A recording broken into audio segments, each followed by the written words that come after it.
Hi, Carol. Thank you for calling. Yep. This must be so bewildering for you. We feel like we're doing all the talking here. Are there any questions you might have for us, Carol? I guess to start with, what the Hello, everyone. Welcome to another episode of JKL Media Reviews podcast. This is our Pluribus series, and we are up to episode 6 of season 1, HDP.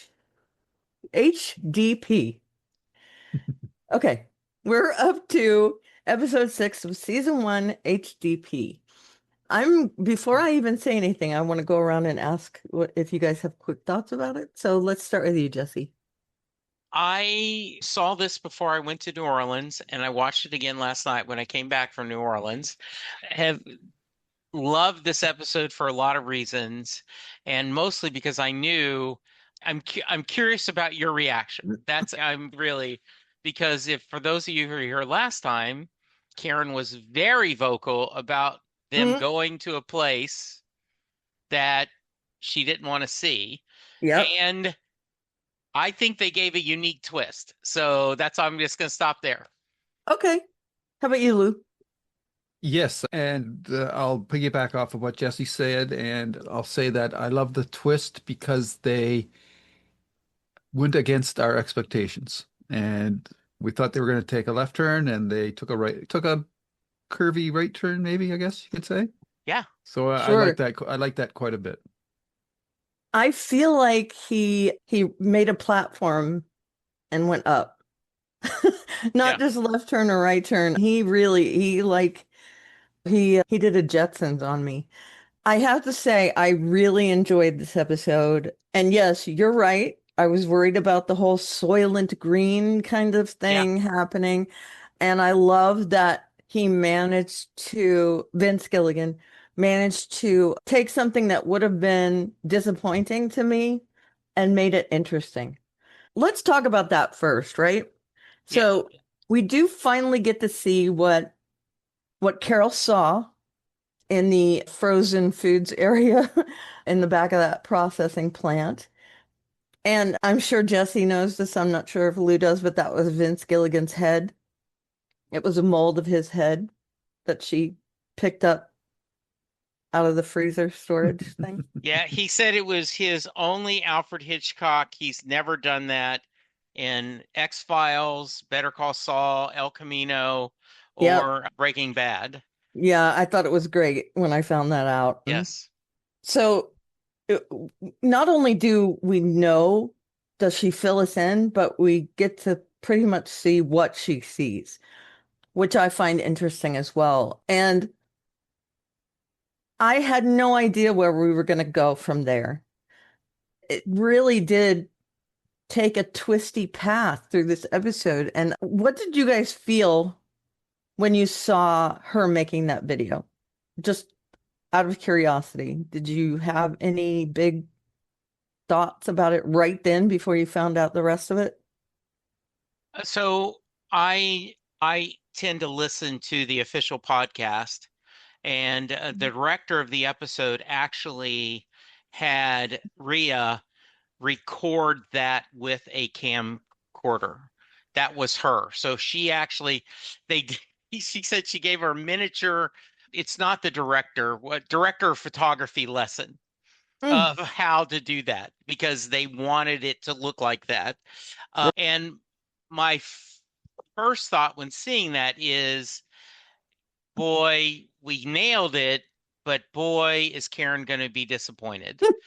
I wonder. Yeah, I immediately thought that, and I'll say for my later emotions when we get to that part. But yeah, I thought it was really well done. The idea of her running back. We always talk about show don't tell. Literal show don't tell, right? As a writer, she knows that.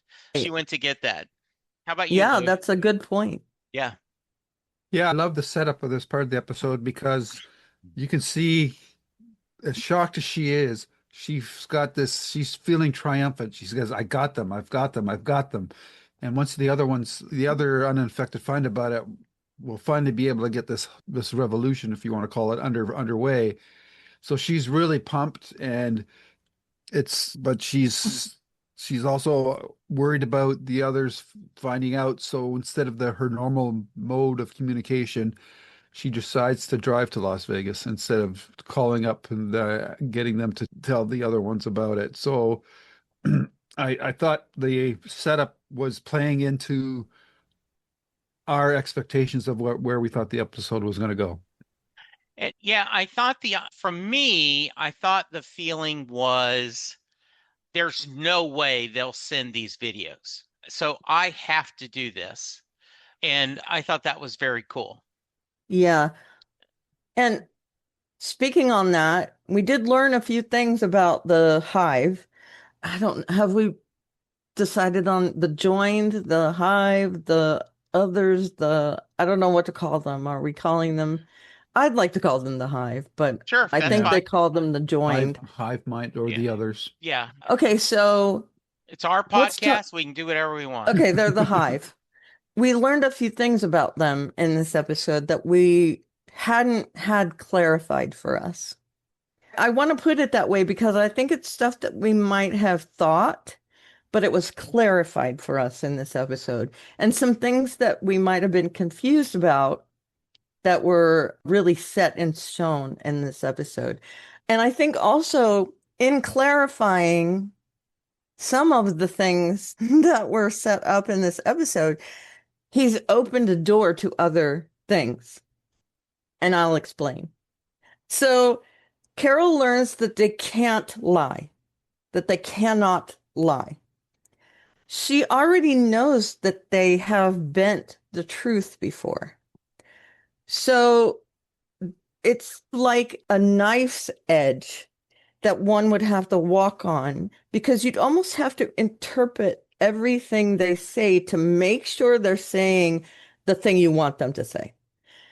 In this case, she asked them not to harvest her DNA or whatever, her stem cells. And this is later on.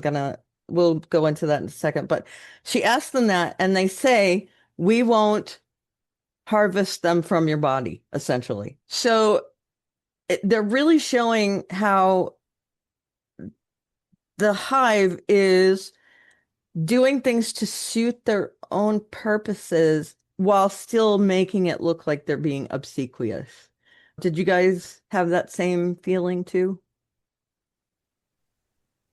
Yeah, for sure. I think, and this is partly bolstered by the article that Jesse linked us to, but the hive mind takes things literally. And we saw that with the grenade. They literally gave her a grenade. So they have to be careful. I don't think she's fully glommed onto this fact yet that, like you said, they've made the promise that they won't take the stem cells from her body. But that's the extent of that problem. So she thinks it's a blanket get out of jail free card, whereas they're saying, no, we just won't go down this one particular path. So yeah, I think it was, again, really well set up with a show versus the tell method that the show has been doing up to date. Yeah, I love the fact that she actually makes that joke. Yeah, but all the lawyers survived. That they can, and two of us have raised teenagers, and we know that the teenagers will lie from a mission when they have the opportunity. I assume I will not speak for your son, Lou, but my son was very good at that. and Oh, yeah. and so I think this is very interesting that they've got this. And in a lot of ways, they are not very smart. But in other ways, they're incredibly smart. And I think, and we're all over the place here, but I think to a certain degree, Carol's being a little cocky, that she's smarter than them. And I don't think she quite understands yet. And I'm not saying she's playing checkers and they're playing chess, but there is at least a chance where you're going, oh my goodness. Yeah. Yeah. I do think that she's used to being the smartest person in the room. Yeah. And she's taking a lot of things for granted. Yeah. She learns, oh, they can't lie, so I can take everything they say as a fact. Yeah. And that might not be true. Yeah. Speaking of the article that Lou has mentioned, Jesse was kind enough to give us a link to it. It's from Polygon and Samantha Nelson. I want to give her all props. She has picked out a few things that really make one think about implications. Carol and Helen were shown in a ice hotel a few episodes ago. And one of her throwaway lines was, I should have just frozen my embryos here, my eggs here, because it was so cold. Is that what they're going to do now? Because they do specifically say we're not going to harvest from your body. Yes. And they know everything about what Helen knew. So they know that she has frozen her eggs. So I feel like this is someone who really drew a line between those two things. And it makes so much sense to me right now, especially because of how they phrased it on the board when they were signaling Carol with their answer. I think this article is brilliant. So you guys, and I looked at some of the earlier articles from their Pluribus coverage, and they're really good. I highly recommend. It's Polygon. And what a great article. And putting those things together, it makes perfect sense to me. I don't know if he's going to go there. Do you think that's a high possibility, Jesse? I do. It certainly would make the drama. One of the things we talked about last episode is that all the discussion of Soylent Green, we all three agreed, though, that we would trust this writer's room. We would trust Vince Gilligan that if this is the case, instead of viewing the cliche, we're going to trust them. And so part of me, it would be a great twist that he thinks she's safe and she's not. And I found another article and I didn't send it to you guys, but somebody did the same thing with the way, like, what's the guy's name? The guy in Yeah, Portugal or whatever, yeah, no, or the one, Paraguay? yeah, the guy who's in Vegas. Oh, Diabaté. Yeah, Diabate said, oh, reluctantly, not right now or something, did not Mm-hmm. say, and that may give them another twist where they can Yep. go because, and I'm jumping ahead, but they are so driven by their code of conduct or their beliefs or their whatever you call their alien DNA that they won't even pick up rice, that you can't harvest grain or anything because of that. And we'll get to that later. So there, this sense of purpose. I'm thinking of Christine, right? Book where like it had this driving force that nothing could stop it. How about you, Lou? How sure are you that they might go down this path? I'm not sure if you can get stem cells from embryos, eggs. So that's a technical question, but I guess you can probably get around that with some mumbo jumbo, technical mumbo jumbo. But will they do that? Because she also, I'm not totally remembering what she said, but she says, you're not going to take any stem cells from my body and to make a vaccine to have me join you or something to that effect. So even if they can, they still can't give it to her technically because she's totally told them that she doesn't want to be part of the hive mind. So it's an interesting theory. I don't know if they're gonna go down that avenue, and if they did, the show would be over. I don't think they're gonna go down that avenue, but it does present dramatic possibilities where Carol will have to reevaluate her opinion of the hive mind, and as we said earlier, realize that they really do take things literally, and Right. she will have to be much more specific or all-encompassing or Right. both in her edicts to them. So it'll Right. be interesting to see how that plays out. She'll have to cover all the bases to get them Yeah. to understand what she really means. So you do think they're going to go down that road? Yeah. I don't know. Okay. It does make me think. stem cells can be harvested from oocytes, so eggs or embryos, both. I don't know the logistics of it. I just know that they exist they're one of the earliest forms of cells when it comes to procreation. If that makes, I don't know if I'm making sense or not. But I yeah, get you. it does make me think that there are ways that they can go with this, and it makes me wonder what other things he's planted. Even if this is something that in a couple episodes makes her realize that, hey, they said not my body, but they can make them out of this. It doesn't mean they're going to inject her with them, but maybe it's one of those things that wakes her up. That they let her know, hey, we can integrate you now if you like. It's just one of those thinking things. Makes me muse a bit. I want to talk about the HDP.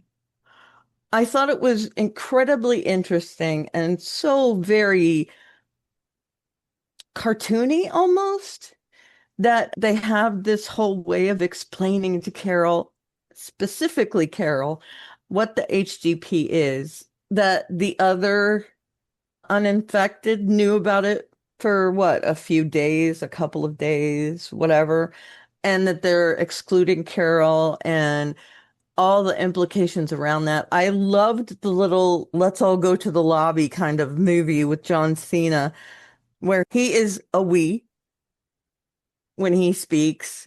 And I also love that Diabaté's he had a relationship with John Cena already, that he's teaching him how to wrestle or whatever. He was hilarious. I love John Cena. And I loved that whole thing. And her getting the wind knocked out of her sails in that moment. She goes to all this trouble to go see him because he's the closest and he speaks English. It's easy for her to go there, and he's hospitable. I think it's great that we did get to see a slightly different side of him. But that whole thing in the penthouse and with Diabate and the implications with the others, you guys want to riff on that for a minute or two? Yeah, I've talked about my son Chris is a huge WWE fan, and I made him watch this. Oh, Uh, awesome. yeah, and when you see an interview with John Cena when he's not in character, he's an incredibly charming, nice guy. He actually is very charming in character. And they flew down to Florida and they had one day to book him. And they said he did it 3 times and they could have used the first take. He was that good. Yeah. And at the end, he said, I can't wait to see this show so I can understand what the hell I just said. Hmm. And yeah, I thought that was perfect because it's regrettable. And but because of and they're going through all the lamb, there is pre-processed food. We're going to use anything before it goes to waste. We are picking up we are grabbing as much as we can of things that naturally fall off. Pears get heavy and they fall on the ground. Figs fall on the ground. There are certain fruit that fall on the ground. And I would assume grapes on the same thing. It gets so dark. But even then it's short. And so they take this and he says,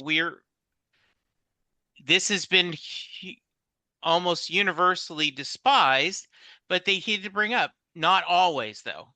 Hmm. There is parts of society and it is just matter of fact.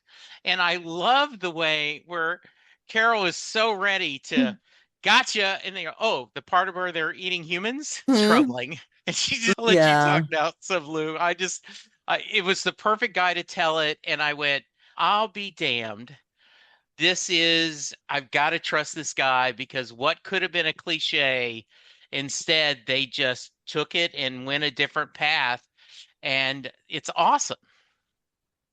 Yeah, this is what I was talking about with when Diabate basically took the wind out of Carol's sail, sales and said, "Oh yeah, I already know about that." It's like, what? That is unfortunate, or Yeah. that does make me uneasy. And great, it's the great twist of the episode that they already know about everything that Carol's discovering on her own, which is showing in a way the hive mind versus the individual, still both able to, because the other uninfected, they're a miniature hive mind because they're all in agreement on how to handle things except for Carol and Manusis, who is, I guess, coming up in the next episode, I would guess. So I just thought that whole sequence when he took the wind out of her sails that was just fantastic. I got quite the chuckle out of it, and I thought, oh, so they're not going down that road. They're not doing the invasions of the body snatchers. And we do get to find out more about, we've already known about that they can't lie, but the extent to which they cannot, the rules that they have are very non-sustainable, I guess you could say, because how has this virus survived for so long if it has these major weaknesses in that they won't eat animal or plant that's living, they won't pick anything, they won't hunt anything, they won't kill anything. They're basically literally scavengers in the oddest sense. I mean, because they're scavenging the human race's mind, all their minds, and they're scavenging all the dead bodies. And I like how shows, Lost used to do this quite a bit. You'd see one aspect of a character, and then you'd either, next season you'd see another aspect, and sometimes it was totally the opposite of what you thought about the character. So they're subverting our expectations. That was the word I was looking for earlier. They're subverting our expectations, and I just love how they're doing it. And we haven't really touched on the opening sequence with Buddy and his poker game. His role play. His role playing. That was so friggin' funny. So great. That was like a Casino Royale, the James Bond. I loved it. And he tells the guy with the patch to get back into character. Yes. That was great. And then as soon as Carol or they know that Carol's coming, they'll just stop whatever they're doing, and then they just all walk away again and leave him by himself. So the show is not afraid to have fun as well. And gave some depth to Diabaté, which we could talk about in a little bit. But this opening sequence, again, we're still looking at him. He's like a child in a toy store. But as the episode progresses, we learn there's a little more depth to him than what we thought. Or at the very least, he's a much more compassionate person than we thought. So I really enjoyed this part of the episode, and it's clarifying the weaknesses of the others as well as their strengths. And it was done in a highly entertaining fashion. And oh, go ahead. What I found interesting is he said without saying, I voted to include you. I got that feeling. I'd be curious if you guys disagree. Because he goes, she's lonely. Yeah, when whoever he's talking to, yeah, she's lonely. And they still don't want to talk to her. They don't care. Now, I assume it's the mother that's always giving him grief. So I'm guessing. And maybe it could be also because the way he said, I'm my dear, I would think it's someone from the hive. Like it could be someone else. Yeah. One of his girls. It was Pirate Lady. Yeah. Now that you said that, it was Pirate Lady. Yeah. That he was talking to. And Zosia? Yeah. Do you think she's still part of the hive? No. Yes, I do. Yeah, because they told her she was going to be okay. And Zosia misses you too. She's going to be okay. That's his individual. They should have said they are going to be okay. He did mention her in this episode saying Zosia misses you. Yeah, I think that was at this point. And I do think it was her that he was talking to on the phone. Yeah, I think they used he and they or she as because we're talking a specific one. And he calls her my love. That's a good cost. That's curious. I thought he was talking to one of the 13. I thought so too. I assumed it's the mother of the child, that's the one that's always getting pissed off at her for upsetting everybody. Yeah, that was my original thought. I rewatched it today and I remember now that once he says Zosia misses you too, and he signs off with goodbye, my love, or talk to you later, my love, I think it's 100% her on the phone Interesting, that because he's I think talking. Zosie has been broken out from the hive mind. That's why she had the heart attack. And that's also why Hmm. she has not been in an episode since then. And I think they're holding that back. But we'll see. Is your theory that having that big of a medical will break you from the others, the hive? Yeah, the shock of breaking from the hive caused her to have a heart attack. Okay. All right. All right, I could see that. let's put a pin Um, in there. yeah, I think so. Yeah, there's nothing you can't love about that. I caught a couple, but they hired a bunch of impersonators to be in the party. Oh, So if In you the watch it, casino? yeah, you watch it again, you can see an Elvis, you can see a Dylan, oh, okay. you Yeah. can see a Yes. Monroe, you know, all of Yeah, them, they're all over Las Vegas anyway, right? yeah, Yeah. So, yeah, all of them had all the beautiful models spoke French, mm, and I thought it was neat that I tell you how biased I am when I'm so set in a so way when the housemaid he offers her to join and she starts stripping down and she has a normal body, right? yeah, Yeah. And then all of a sudden they stop. I'm like, oh, that's shitty that he's turned off by. And then you Hmm. see all of them moving. It's like it has nothing to do. yeah. She No, would have loved, yeah, he would have I loved to thought have that her was there. very open-minded of him. Yeah. But Oh, come on, join the and fun. another funny beat in this episode was when the guys raised their hands and he's maybe some other time. Yeah. I thought that was Yeah. great too. The waitress was beautiful. And that boy, I always go, you must have so much scotch tape to make Mm, sure there's not an accident. I realize it's yep. not really scotch tape, but there is No, dressing, tape. yeah, but It's I was boob like, tape. yeah, Here, that is awesome. here's a potentially shallow thought from me. Yeah. During the James Bond scenes, all the players, for lack of a better term, I thought to myself, like they're decent looking people, but they're not like gorgeous women. Like they're good looking women, but they're not gorgeous women. And I don't know if that's intentional or not. I think it's because going back to the conversation that Carol had with the short guy, the shorts guy, Yeah. that he can't the hive mind can't differentiate a work of a hack against Shakespeare. So Right. they don't have a concept of beauty or Hmm. of Sure. art. So I think that while they are grabbing bit players to play these parts, if they had a concept of beauty the way we do, I think we would see prettier people. And I'm talking Mm, men and women. Like they just sure. seem to grab anybody that's in a close physical location to where Diabaté, Yeah. Yeah. Diabaté, Kumba. I'm gonna Yeah, call him and it's Kumba.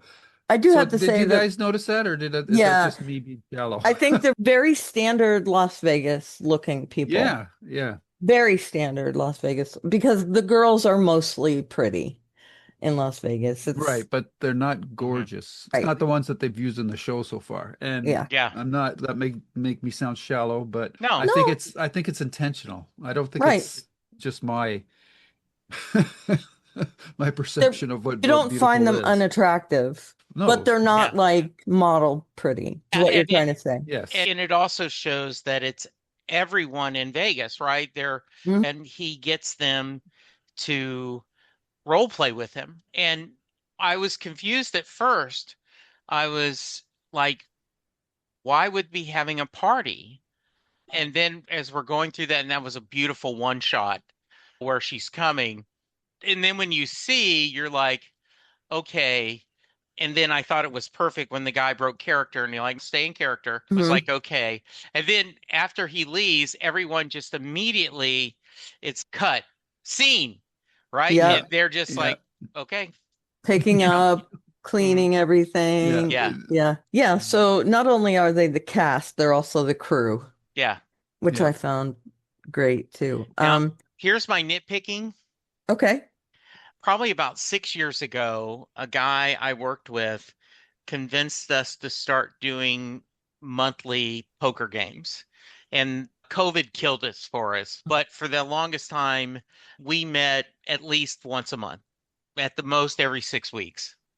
And Thomas and Junior both were really serious poker players. And we did a $20 buy-in, and so $10 buy-in. So at the most you could lose is $20 a night, right? But one of the things both Thomas and Junior said is, okay, are we going to try to play real rules, or are we just going to relax? And we're like, what do you mean? For example, when you're going to call, you can't put your chips out without saying anything. You have to say call, and then you put your chips out, because if you put your chips out without saying it, you could read your opponent, and your opponent may look happy or sad. Yep. And if they look happy, you'll put the chips back. It's that tell. And so you have to say call or fold or raise, and they go, I'll see your two, and nope, that's a string bet. You can't do it.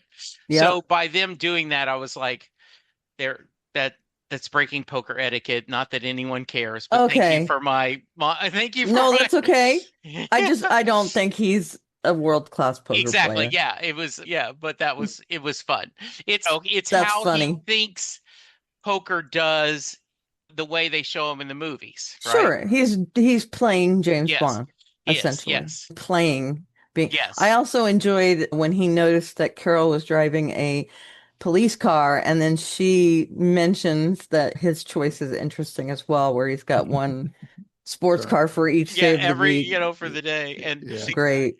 I also, and then I'll hush up when she's, I'll just get my own suite. And he looks like, Oh okay, yeah, I'm just screwing with you. yeah, I don't want you. I'm happy to talk to you, but I don't want you in my playground. Yeah. Yeah. Yeah, because she is cramping his style. They're not going to come and play with him They if won't, she's there. because, yeah. Yeah, I thought that was funny. This whole episode was very humorous, and I don't want to be lulled into a false sense of security, because I do think that things are happening that we might write off because of how funny parts of this episode are. So we need to keep that in mind as well. Yeah. So other than that, we have Manusis in Paraguay, and a couple things happened here. Number one, he found a frequency that has something on it. Number two, he got the message from Carol, and now he realizes that they can't lie to him. And he also knows that Carol is someone he can trust because she seems to be on the same wavelength as him. And then three, he has decided to go to Arizona. The scene with him and his mother was heartbreaking, I thought. I think they're trying to use her to play on his heartstrings, but obviously he did not have a good relationship with her. He is fascinating to me, and we really did get a silent movie with him. He spoke a few lines of dialogue, but everything he did was silent. It was literal show, not tell. And I love where this is going. I don't know how he and Carol are going to communicate. You guys have thoughts on where that's going to go, on what happened in this episode, or where it's going to go? I have the same question. It's like, how is he? First of all, if he's refusing all help from the others, how is he even going to get to Arizona? Is he going to take a boat, or is he going to break down and have them fly him there, or what's he going to do? So it could take him a long time to get to her if he's going to do it his way. Yep. And then there's the language barrier, and I think they're going to come up with some sort of visual shorthand, a lot of sign language, maybe some diagramming, and they'll slowly learn each other's language. So that will be an interesting dynamic to see. And we don't know how angry this guy is. Does his anger match Carol's? Because Carol's an angry person. And why is this guy isolated? He doesn't seem to know anybody else. Now, maybe he is a gregarious person, but I don't get that vibe from him. He seems to be in a job where he's isolated. I think he likes to be alone. So it will be interesting to see these two coming together, and will they I don't know. Will they hit it off and become really close? I don't know. Or will they hate each other? Will they Or hate each other? Or that's a very strong will they hate possibility. each other and then come to respect each other and then can't do without each other? Who knows? There's Jesse's the romance fan, Yeah. Hallmark movie fan in the Yeah. There's no shipping them. I'm sorry. Yeah. She is not into him. We'll see. It is Paraguay, right? Yes. Is okay. So Same continent. according to Miss Google, it is roughly 6,000 to 7,000 miles. And it would take, you would go through, and I won't go through all of them, basically the Pan American Highway through Yep. South America, Central America, Mexico. And it's a minimum of 4 to 6 weeks of pure driving time, not accounting for rest days, border crossing delays, or sightseeing. They won't have to worry about the border No, he's not crossing. going to do Yeah. any of those other things. Yeah. I would expect that his arrival will come probably in the last episode of this Right at season. the end. Yeah. Yeah. I We did. might see more of him. Yeah. Yes. What I found interesting is the use of the clock, right? Mhm. Where it went backwards. Yep. That was great to Oh, show that- that it's concurrent with what's happening. Yeah. And so he now is, oh, wait a minute. There is someone else who's suspicious of them. Yep. I can do this. Yeah. So I think that's great. Yeah. By the time Carol is meeting up with Diabaté in Las Vegas, he's already on his way. Yeah. They've set that up that way. And he does seem to understand Carol's message. So I think he does have some Well, English. Yeah. Oh, And I wonder, I'm sorry. did- I didn't notice that. Yep. also I did not notice how many days back has it been. So it's at least 4? 3 or 4 days. So yeah. I think it went from 11 to 9. Reading the summary here, it says 3 days prior. Okay. Good. Yeah. But yeah, even 12-hour days, that's tough. Yeah. Just- It took and- us a week to go from California to Washington, D.C. Yeah. when we moved. And that was pretty fast paced. Yeah. That's double that. Even So- if you go 16 hours and then just sleep 7 or 8. But I'm wondering, and we're now just really nitpicking, but Yeah, we like are. stopping to get gas. Is there Yeah. going to be Right. a gas station that's working? Sure. And is it- He'll just go to another car. And it Oh, yeah, that's yeah. true. But the real thing is, what's he going to do about food? Because he was totally against eating anything that they gave him. Is Yeah. he going to just eat canned food on the way? I don't know. More or dog maybe food? he'll be more I don't think now he's gonna that let his I don't think he's going to let his guard down. you don't. Okay. No, I don't think so either. It's too paranoid. Okay. Yeah. There's It's going to be lots great of to see. vegetation, though, in between Yeah. Paraguay. And Okay. so he could pick fruit or, again, we're getting down to brass tacks when really Yeah. it's a big picture thing right now. It'd be very Carol-like for him to drive there. It would Yes. be very. I will say, though, that Albuquerque and Las Vegas are not an incredible long distance apart. No, I was thinking that same thing. Yeah, What I thought was funny is she's please be there, instead of That picking was up the great. phone and saying, "Hey, can you have?" Yeah, she doesn't want them to know that she's going there, even though they did yeah. Yeah. already know. Okay, so I have a question for you guys. Go for it. Okay. When we have a big bad in science fiction, but also in other genres, we wonder what motivates them. And sometimes it seems like they just want to burn the world down for the sake of burning it down. I have a thought. I am not sure that they are as mild-mannered as they appear. If they wanted to kill off everyone on planet Earth and take it over, just be a virus or whatever they are, it would be super easy to do that by infecting everyone, lulling them into this false sense of security, and then saying, hey, we can't sustain ourselves because we can't kill anything. We can't even harvest grain. And I don't know that they were anticipating that some of them would be immune. but it would be an incredibly easy way to kill off a species in order to take a planet as your own. Have either one of you seen Temple Grandin, the Claire Danes movie about Yeah. autistic scientists? And her theory is, and it's true, right, that by having the cattle go in circles, they're calm as they go to get slaughtered.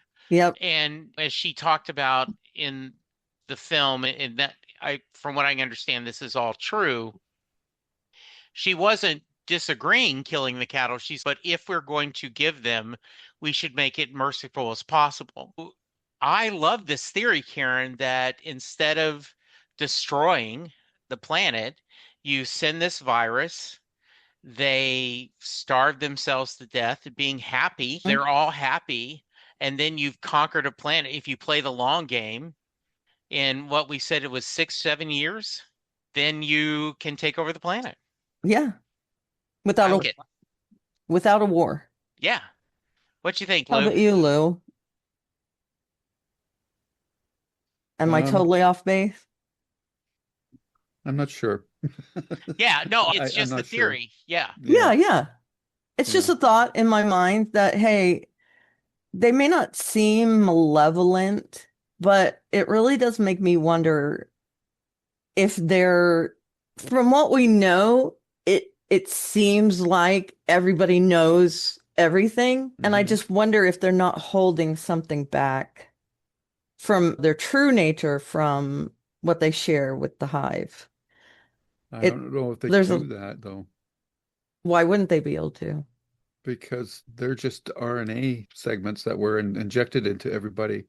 Do they So they're understand though? so to me, that's just a replication of the virus within everybody so that everybody's equal. If it doesn't seem to understand the concept of individuality, so it would not be able to, I don't think it's capable of having parts of its mind being Separate? separate from the rest Okay. of the mind. But I could be wrong, but I just think based on what they're showing us in the show that that concept just doesn't fly with them. And I think if we see Zosia later on in this, I assume in this season, and that she's broken out of the hive mind, then that would lend more credence to the way I look at them Sure. than what else. But there's just not enough information right now to know one way or the other. Yeah. But my overall thoughts on the hive mind is that it really is like a virus. So it is interesting that it was injected into the human race, but through that radio message, through those RNA segments, through that rat bite, and they are like scavengers because they're gonna live on Earth for 10 years and then they're all gonna die. And Yeah. that virus is gonna lie there dormant until are they gonna, I guess they're gonna use a technology to beam out another radio signal. Somewhere else. How many times have they done this? I don't know how many worlds that they've been to. So this is a virus. The hive mind is more of a virus to me now than anything. Okay. Okay. There's just a lot of things that my Yep. brain starts churning with it. Yeah, same here. Yeah, I like that theory, that the idea they just use it up, and the scientists will now be working on a way to beam it to another place. So they go into Right. hibernation. Yeah. So Basically. again, they're procreating. Yes. And this is their drive to survive, is Yeah. going somewhere else. Yeah. What did I miss, guys? Not much. I think mostly with Manusis, he refused help from his mother, Yeah. and he took some notebooks and maps. I don't know what those maps were all about exactly. And I don't really understand what he's doing with that radio signal. I assume he's trying to find other uninfected, but we know that there's only 13 of them. But there could be more, that the others still haven't discovered, some other people. I don't know. That, like you mentioned earlier, I think you mentioned it, Karen, that one of the frequencies that he was checking did not have white noise. Yep. That could be, I think that's probably will come into play maybe next season. I don't think we're going to get anywhere with that, but that Yeah, we're might more than be, halfway through this season already. Yeah, yeah. because there's So only 9 episodes, all right? Yep. I think getting Manusis and Carol together is probably the biggest accomplishment of this season, or will be the biggest accomplishment of this season. And the non-white noise radio channel will be the storyline of the second season. Yeah. Yeah. I'm probably wrong because I've subverted everything else so far. You So never know. I don't know where they're going with the story, Yeah, I'm which is great. trying not to take anything for granted. Yeah, I think that's why I'm letting my mind go crazy because yeah. I'm one of those people that wants answers all the time, but he's not giving us as much as I would like. So I'm Well, grasping. he's given them to us, but they're just not what we're expecting. Exactly. I do know that Alan Sipowicz said in his latest newsletter that he has seen all the episodes and he's very happy with the cliffhanger ending Okay. of which I'm not surprised there would be a No. cliffhanger ending. And he also, I read Rolling Stone's top 10 shows of the year. The Pit and Pluribus were 1 and 2. Yep. And the writer said I could very easily had tied them. But he said, you take all that capital you've earned from Breaking Bad and Better Call Saul and is Mhm. using it for this, and it has seemed to pay off. Right. And I agree. I knew I would like this, and that's why we all three decided to cover it. But this has exceeded my expectations as a show. Cool. Yeah. It Yeah. has one. Go ahead. Did you have something to say, Lou? Sorry, I was muted. Yes, it's exceeded my expectations too, and subverted them as well. Yeah. Same. Yeah. So I do want to say that season 2, it was ordered, but it's not going to be anytime soon. Such as the life of streaming. Since Yeah. look like I mean, Right. season 3 of It's another Severance Severance. Yes. is not going to be out for until 2027 or late Yeah. 26, Yeah. maybe. Late 26 or early 27. 27. Yeah. So that's a little disappointing, especially since we know this is going to end on a cliffhanger and we're going to want to know what's going on. The good news is there's so much to consume that we're not going to be bored, but I will really be anxious to see season 2.